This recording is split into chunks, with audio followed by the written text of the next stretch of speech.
So in Hebrews 9, 3, and 4, this is really the one that I want to talk about with you. It says, and I'm reading out of the NASB. It says, behind the second veil, there was a tabernacle which is called the Holy of Holies. Okay. Verse 4, having a golden altar of incense and the Ark of the Covenant covered on all sides with gold, in which was a golden jar holding the manna, and Aaron's rod which budded, and the tables of the covenant. So the main point that Monty Judah makes is this, what is it, the altar of incense? Is that his main point? There is no pan of, altar of incense or whatever?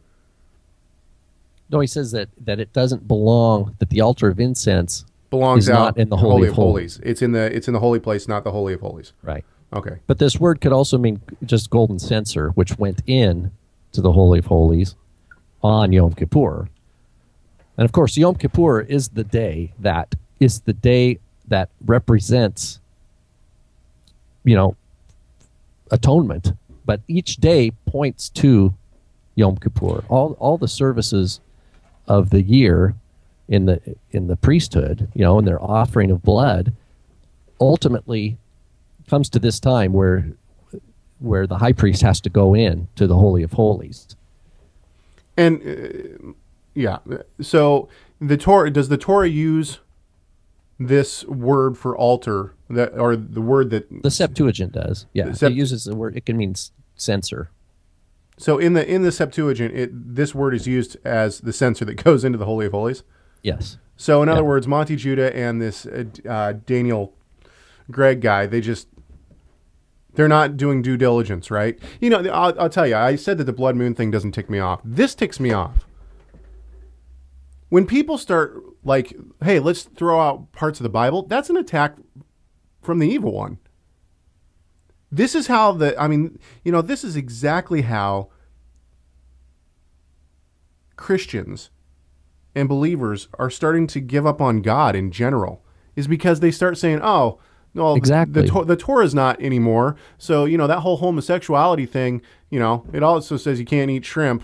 So, let's throw that out. And then it's, oh, well, the book of Hebrews, let's get rid of that. And then it's, oh, well, John disagrees with the synoptic gospels on the Passion account, so let's get rid of that. The Epistle of Hebrews, it gives the longest continuous citation of a Tanakh verse, Jeremiah 31, in all the apostolic writings. In Hebrews chapter 8, we have the longest citation of Tanakh.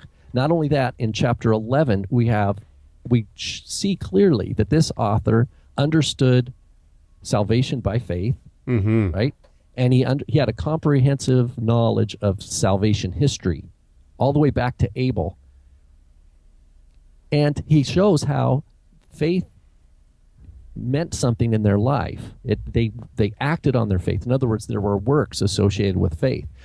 For example, in the epistle of Yaakov, the epistle of James, James talks about faith without works, but then he talks about Abraham and Rahab as two examples of someone who had faith that produced specific works. Well, guess what? The same things that Yaakov mentions, Abraham and Rahab, the epistle to Hebrews mentions in chapter 11. That it is so strange that this would be seen as a, quote, Gnostic type of text, because the Torah of Moses is it says those who transgress the Torah of Moses die at 2 or 3 witnesses. It affirms the validity of the Torah of Moses. Now, what this person doesn't understand is, because Gregg comes and says, oh, Gnostics, whatever that means, believed that people had a spirit and a body and they were completely separate, and all you had to worry about was the spirit and the body was bad. But that is not the way the epistle to Hebrews explains anything about Scripture. It's talking about Yeshua as a priest. Is Gregg according to the order of Melchizedek, which is a scripture that Yeshua himself cites. Psalm 110. Is Gregg trying to suggest that the writer of the Hebrews was Gnostic? Yeah. Or that he was trying that he was